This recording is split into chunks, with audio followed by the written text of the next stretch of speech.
শুভ দুপুর বন্ধুরা, রূপবাণী লাইফস্টাইলে আমার সকল বন্ধুদের জানাই শুভ মকর সংক্রান্তির শুভেচ্ছা জানিয়ে এখন থেকে আজকের ভিডিওটা শুরু করছি। সকালে সমস্ত কিছু কাজ সেরে চান করে ফেলেছি।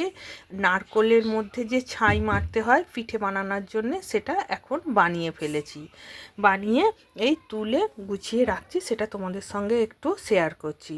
পরে রান্না করব, এই কাজগুলো আগে সেরে নিচ্ছি। এগুলো সারা থাকলে বিকেলবেলা তাড়াতাড়ি রাতের খাবারটা করতে পারবো, বড় মেয়ে খেয়ে চলে যাবে বলে।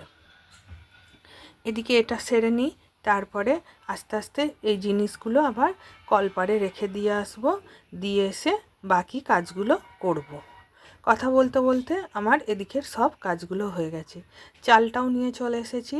শিলে তো আর বাটা হয় না, মিক্সিতেই বাটা করে নিচ্ছি। এই দেখতেই পেলে বন্ধুরা, সব বাটা রেডি করে রেখেছি। আজকের ভিডিওটা এই।